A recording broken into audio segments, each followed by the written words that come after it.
You're watching BBC Channel Islands.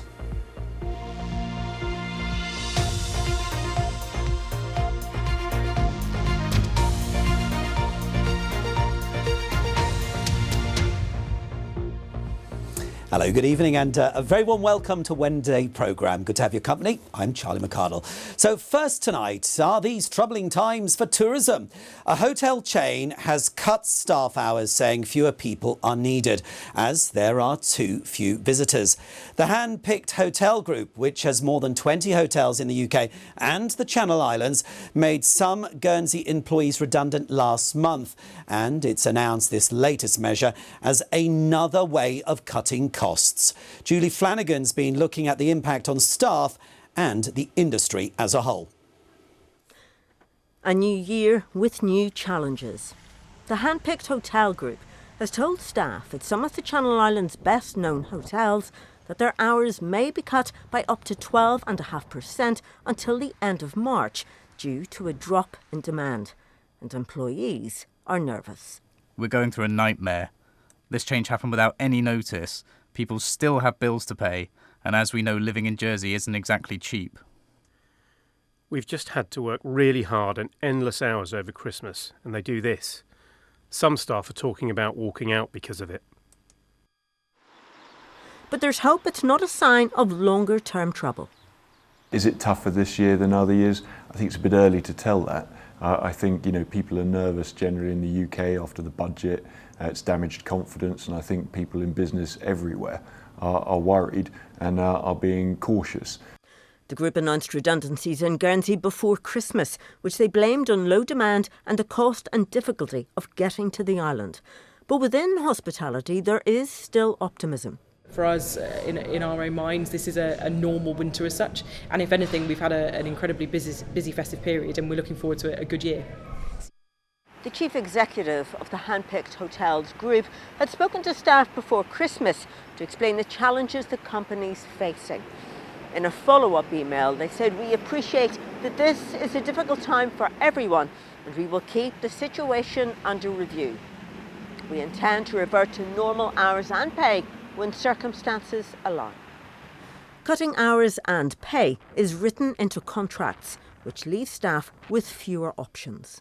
The economy hasn't really recovered since COVID, and I know that's all part of the reason, but it seems to me that everyone would be better if they could perhaps try and negotiate a way around this. But the industry is familiar with the challenge of leaner months. We are in the perfect storm right now. There is high levels of competition in hospitality right now. When consumers are tightening their belts, given the cost of living crisis, obviously it has a knock-on effect to us all, and we have to cut back in places. Despite a reduction in hotel beds in recent years, the islands pride themselves on the quality of their tourism offering, and it's hoped a strong summer will help ease current challenges. Julie Flanagan, BBC Channel Islands News. Turning to other news, some representatives of Jersey's building industry say they're deeply saddened another company has stopped trading. K Land Construction was set up in the island more than 10 years ago and shared this site at Beaumont before appointing liquidators in December. Other well-known firms, including Camerons, Mitchells and Calmac, have all ceased trading in the last 2 years. Bank interest rates, Brexit, the impact of the living wage, the material spiralling costs, interest rates have all had a massive effect on Jersey, all of Jersey businesses, not just construction. Guernsey police are investigating after reports an adult woman was assaulted at Lamada Carteret School. The alleged incident happened at around 10 to 3 yesterday afternoon. The force is appealing for information from anyone who saw what happened. 14 patients in Guernsey have had operations cancelled this week because the hospital is at capacity. 11 people are in the PEH with flu-related illness, and consultations are higher than last year. Meanwhile, medical staff in Jersey are wearing face masks to help stop the spread, while several UK hospitals have declared critical incidents. Meanwhile, a Jersey secondary school has asked parents to keep their children away if they have flu symptoms. Holia has written to parents about the recent outbreak and says any children who haven't yet had the flu jab should see a doctor to get vaccinated. Right, next on our programme tonight, when was the last time you popped into town? I'm asking because Jersey's capital is becoming a less appealing place to spend time, according to the latest Opinions and Lifestyle survey. Now, 56% of those who answered said they were satisfied with St Helier as a place to visit. Now, that is down from 72% 2 years ago. Stephen Herview's taken to the streets to find out what's putting people off. Post-Christmas sales and a rare splash of sunshine seem to be bringing people to town, but many say they're unhappy with the experience. It's when anybody comes in, it's in an awful state. You know, there's so many empty shops. Looks as though they need a lot of money spending on them. Need a little bit of reinvestment, I think. I do love it, but it's sad because they're closing off all the shops and there's nothing much you can see, to be honest. Shops closing down may be one issue. But are we just seeing the process of St Helier reinventing itself? This is the market adapting to current conditions. People say, oh, well, landlords are charging too much rent. Well, landlords inevitably will come down, their rental levels will come down as they see vacant shops. And it's fair to say not all St Helier shoppers were negative. Yeah, I quite like coming in. It's all right. I think it's got most of the shops we need. It's nice to see, you know, on the island that there's plenty of shops and everything seems vibrant. But one issue everyone agreed with was the challenge of parking and getting around. Some of the, dare I say, carnage around town in terms of roadworks. People talk about parking accessibility, which is the biggest issue. Now, I came up with a couple of ideas, which is we have the Esplanade car park, which is currently a building site at the moment. We've got the Kensington Place, where the hospital is going to be built, which could be very much what I call meanwhile use car parks. And what about the effect of the internet? Is online shopping dragging businesses down? Part of the issue is currently the cost of living crisis. People find it more expensive to go out. They will be looking for the cheaper deals and potentially looking online. So we need to work really hard to show that the St Helier High Street is vibrant. And some say internet shopping is no longer all it's cracked up to be. There's loads of shipping problems, especially with all the new rules that Jersey have put into place. So actually, if you shop from a retail place like here, it's a lot easier, but still people are stuck in this idea that shopping from home is more convenient and easier, when I don't really think that's the case anymore. Jersey's Future Fit roadmap talks about fostering prosperity through vibrancy, and that, many say, is exactly what St Helier needs to focus on. I've seen the retail strategy coming out, and hopefully it will have attract more people. I know that parish is doing their best to put more events on, but we need the town to be more alive. I would hope that the parish of St Helier will do more work in response to this survey. I think it's important for our economy. I think it's also important for our well-being as well. Yeah, quite a few opinions there, and I'm sure you've got one or two. You can drop us an email to cinews@bbc.co.uk. Right now, let's take a look at a few other stories that have been making the news today in the islands. And managers of Jersey's public service has been praised for efforts to improve workplace culture. An HR agency was commissioned to review the progress made since earlier reports on bullying and harassment. It found improvements in all areas since the 2021 assessment. There's another attempt to bring back Jersey politicians who are voted in by people across the island. Deputy Elaine Miller wants to bring back senators and says previous attempts to revive the role weren't detailed enough. Community school governors have been appointed in Guernsey to provide regular oversight and support and challenge school leaders. The roles were set up as part of state's plans to allow local communities to work more closely with school leaders and politicians. And a Jersey deputy wants children to learn more about local politics from states members. Deputy Max Andrews is proposing a formal timetable of visits to schools in the hope of getting more young people interested. It could be debated next month. Now, do you fancy a new challenge for the new year? Well, it seems plenty of people in Guernsey do. More than 500 have signed up to the Everest Challenge, and it sees teams or individuals walk up and around the Val de Terre 115 times in January, and that's covering the equivalent height of the world's highest mountain. Holly Ann Longley joined some of those challengers. A scenic start to the route, where Liz and Anne, who work at Le Bourg's, are beginning their challenge for the hospice. Meeting others who are trying to get their steps in. Absolutely loving it, absolutely loving it. Don't get me wrong, I mean, the fact that you've stopped me here, halfway up the hill, I've had to get my breath back a bit, but the advantages far outweigh the disadvantages. That view, being out in the open, seeing people, saying hello, it's fantastic. I think that this is an amazing way in which people can actually support the hospice sort of in a different activity, and they can sign up throughout January. It's not like they've missed the chance. So yeah, if people are keen, you know, we've seen a lot of people walking past sort of today, you know, with children, dogs, but also it's a great way of like catching up with friends and family and getting fit. And there's lots of support along the way.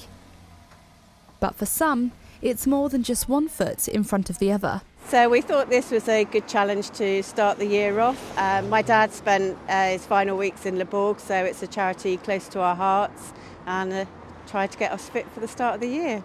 Our mum told us about it, and so we're doing it with her. She used to work at the hospice as well, so she likes it. For Liz and Anne then, it's one lap down and 114 more to go. Holly Ann Longley, BBC Channel Islands News, Guernsey.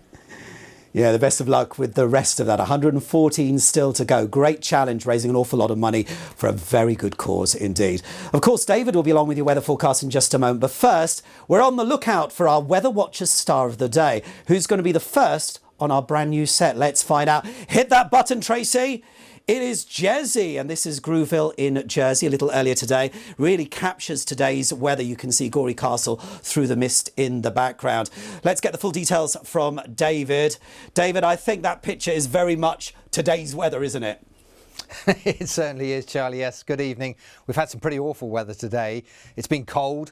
There's been rain and a bit of sleet mixed in with it. It's now beginning to move away from us, but for the next couple of hours there's potentially some quite hefty downpours of rain and still a few showers around early tomorrow morning. A cold wind returns and then mostly fine in the second half of the day. Even some winter sunshine to look forward to. But the area of low pressure has yet to move out of the way. It has actually brought temperatures for Jersey just into double figures briefly today at 10 degrees at the airport in St Helier. But further north we've had 3 or 4 degrees lower than that in Guernsey and Alderney. And the whole lot is then going to move south and east, bringing back down the colder air. So yes, we've managed double figure temperatures. By the end of the night we're well down into single figures. Ridge of high pressure for Thursday's forecast. That's, as I say, a mostly fine day. Another weather system will arrive on Friday. This again is going to mix in with the Arctic air. So again, the risk of some rain, but also the risk of some sleet, especially early in the day on Friday. And then high pressure starts to move in for Saturday and Sunday. More settled weather and the chance for some sunshine. Patchy rain for a time overnight tonight, and even by the morning still the risk of a few showers. 3 or 4 degrees the minimum temperature. Note also quite a keen northerly breeze. Then tomorrow those showers will fade away, largely fine and dry with sunny spells, small chance of a passing shower through the day, and our temperatures of 6 or 7 degrees. Not a very warm feeling day, and with that breeze probably feeling colder as well, despite the winter sunshine. These are our times of high water. St Peter Port, that's at 1:31 and 14:10. St Helier 1:15 and 13:53. Winds are going to be mostly from the north or northwest tomorrow. Force 4 or 5 at first, but then gradually decreasing down to 3 or 4. Generally good visibility out at sea. Let's take you through the outlook though, because Friday's forecast yet again has the potential for a little bit of sleet mixed in with rain. Then on Saturday and Sunday we start to see high pressure, and that area of high pressure sticks around all the way through next week and brings out the winter sunshine. So something to look forward to into next week. Charlie. David, I've got a smile on my face. I'm sure everybody else has. Thank you very much. Right, that's it from me for now. Of course, you can follow today's stories and the latest news from the Channel Islands and beyond right now. That is available on the BBC News app. As always, I'll be back with your late news at 10:30. But right now, let's join the team at Spotlight. From me, though, bye-bye.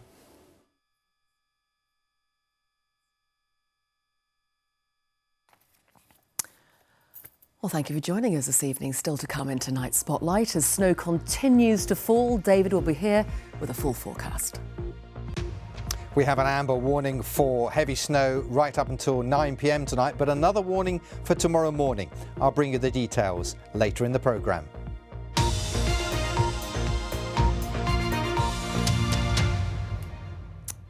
Fishermen in Devon and Dorset are being trained in a new science aimed at better understanding fish stocks. The project in Lyme Bay is teaching dozens of fishermen how to work out how old fish are. And here's a bit of a clue. It's a bit like how you tell the age of a tree. Here's Lucy Fisher to explain. Nestled in Lyme Bay on the east coast of Devon, Beer is home to a fleet of small fishing boats. But following a ban on fishing for pollock a year ago, concern has been growing that a similar situation could happen with some of the other species that flourish in the waters here. As a result, almost 50 fishermen across Lyme Bay have taken part in a training programme to collect data, a key part of which involves analysing the otolith bone located in the fish head, which contains a series of rings when cut in half. The rings show you its age, how fast it grows or how slow, i.e. whether it's had a good year, because they're just like the tree rings in a tree. It's more or less the same principle. It isn't just about pollock, it's about all fish we catch in Lyme Bay, because most, if not all, fish stocks are data deficient. The fishermen also take photographs and record measurements, along with details like water temperature and signs of spawning. The bone, once collected, is sent to scientists to look at under a microscope. If you are able to take samples of fish and work out how many individuals are in each different age class, that tells you something about the health of the population. Most of the samples that we've got are between 3 and 5 years old, and that indicates that the population is actually being quite heavily fished. Mandalay Wolf is behind the project in Lyme Bay.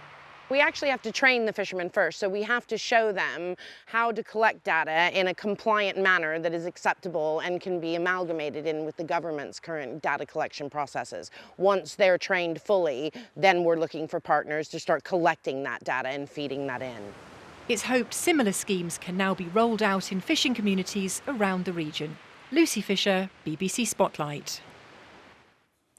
Along with the famous red and white striped Smeaton's Tower, Tinside Lido on Plymouth Hoe is an icon of the southwest coast. In its heyday, it was a magnet for tourists, but the elements over time have taken their toll. Today, though, it's undergoing a facelift to breathe life back into it again. And we sent Hattie McCann to get a look at what's going on. Under the cover of scaffolding, a transformation is taking place. The plan by Plymouth City Council and Plymouth Active Leisure is to turn Tinside into a contemporary and vibrant venue whilst maintaining its charm. The pool and its buildings were built in 1935 and it's one of the best examples of Art Deco Lidos in the country, but much of it has fallen into disrepair. What you stood in now used to be a really derelict building for nearly 20 years. So the vision for this is to reawaken it, turn it into a really multifunctional space. So we're going to have an events area, we're going to have somewhere where you can have meetings and conferences, and also space where young people can come along and sort of enjoy the space and do educational things related to the National Marine Park. Plans are for Tinside to reopen this spring, which means working through the winter on a site right on Plymouth Sound. Very exposed. One of the biggest challenges, is battling with the weather and the elements. So one of the big parts of the project was putting this temporary roof structure and scaffolding up to enable us to carry out the waterproofing works. On a wet and windy day like this, with scaffolding and the pool not looking great, it's difficult to imagine the vision. But once £4.6 million has been spent on it, it'll look very different in there and out here. The team want it to be more than just somewhere to have a paddle, somewhere for everything from water safety lessons to conferences and even weddings. The space upstairs will be the home to loads of different stuff. You know, it'll be great for hospitality, great for income generation, great for sustainability. This building is going to be singing and dancing, a lot of singing and dancing in real terms. It will, of course, be a draw for tourists as well. I mean, it's on all the postcards, so this is the thing which people, along with the tower, it's one of the things that people really recognise, and we want more people to come and engage with it, and it's going to be world class. That is the best view across the ocean in the whole country. And whilst we wait for the big reveal, we'll just have to make do with looking at that view. Hattie McCann, BBC Spotlight, Plymouth. A primary school in Cornwall says it's had a fantastic response to a call for donations for an art auction. St Dane Caharrock Community School is raising money for new art equipment and materials. And since a post on social media, over 100 postcard-sized paintings have been sent in. The anonymous auction takes place next month, as Christine Butler reports. It's unusual for a primary school to have a dedicated art department and an art teacher to go with it. But that's what St Day and Caharrock Primary has. To pay for all the materials, an anonymous art auction has been organised. So I decided to use TikTok because I've been promoting my own work on there for a long time. I've got lots of art friends from when I studied art in the past, and I just thought it was a great way to connect with lots of people at once, to hopefully get 5 or 6 people donating a piece of artwork to the school. And I never anticipated that it would reach over 30,000 people. The art's been arriving in the post for weeks, and hoping to open the envelope means every child shares the excitement. It would help the school very much from the auction, because it would be better for it to get more art supplies, because we're a very arty school and I think we could do very big things. We can invest in the best art materials, we can replace art materials that have been used, and the children are getting the best offer that we can give them. All of the auction art has to be postcard sized. And I don't know any primary school that's got an art department, a dedicated classroom for art. How did that come about? It came about because, first of all, we're a rights-respecting school, so we really listen to the voice of our children, and they were telling us for their well-being and mental health, they love the arts, the creative arts. And for Flo, it means a lot. You can be given a pencil and then you can slowly sketch something out, and it's really calming for me.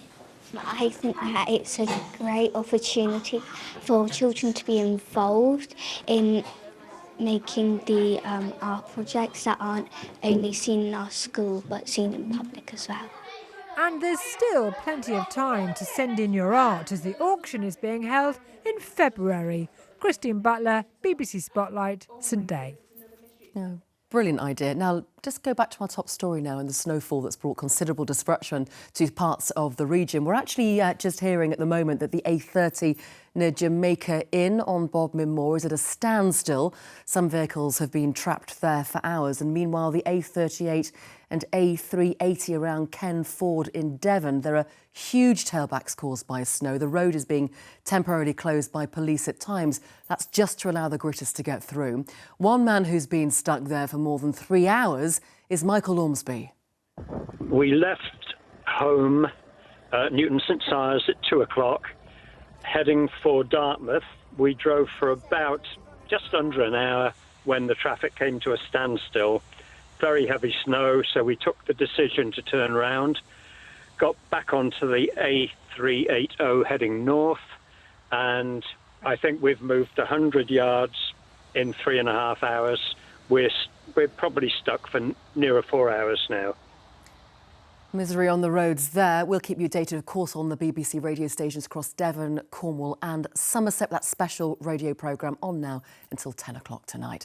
The weather forecast now, all important. Our top story, David, how bad is it? It's pretty bad at the moment, thanks Victoria, good evening, but things do get better. Well, I have to really. We are continuing to see some snowfall.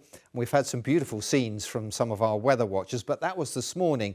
Right now, we have snow, sleet and rain falling. The snow not exclusive for high ground either, even to quite low levels. There's a bit of snow at the moment. The forecast for this evening and tonight eventually takes that band of real mixture, a winter mixture of rain, sleet and snow away to the south, clearing the south coast later in the night. The area covered by the weather warning is across parts of Devon, Cornwall, Dorset and Somerset, but the continuing yellow warning is valid up until midnight tonight, and that's a further risk of snow and ice. The amber warning covers the area shown here, and that's up till 9 p.m. this evening. The whole lot will move away southwards later on tonight, but it will leave behind the risk of ice. This was the journey, early evening journey from Gunners Lake to St Anne's Chapel and down towards Callington, where the conditions were pretty bad just as it's getting dark. These roads have had 4 or 5 centimetres of snow, and very quickly it's caused some problems. And this road's not particularly high, highest around 200 or 300 metres. Thank you to Janet for our weather pictures for this evening.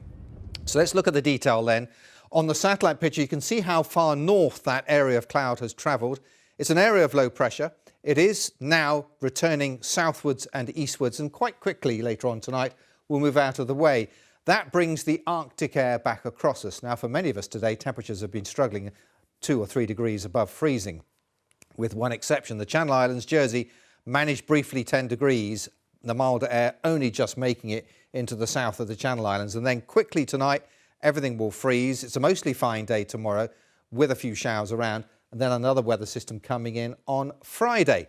That will bring with it another risk of some sleet and some snow. You can see how the milder air is pushed out of the way during the course of the night and into tomorrow. So the forecast for tonight continues with further outbreaks of sleet and snow, but it all starts to peter out by the end of the night.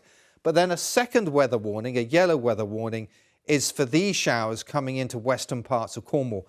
They will bump into the cold air again, and above 100 metres or so readily fall as sleet and snow, but quite a high risk of ice, not just here, but right across the southwest, because of how low the temperatures are going to be. Anywhere from -2 to -5 overnight tonight. A really cold night. Showers will continue in the morning. The Met Office yellow weather warning for West Cornwall valid until the middle of the day. And then into the afternoon, lots of fine weather, some winter sunshine. Another weather system approaching from the west, though, will bring the threat of some sleet and snow back across us overnight and into Friday. These are our top temperatures tomorrow, around 5 or 6 degrees, but on higher ground where there's lying snow, they won't be much higher than around freezing for most of the day. Now, here's the good news part of the forecast. We had to have some. Bit of sleet and snow on Friday, but into the weekend and into next week, finally, temperatures back into double figures. Take care. Victoria. Thank you, David.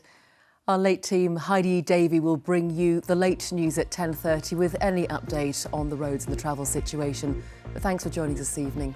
Good night.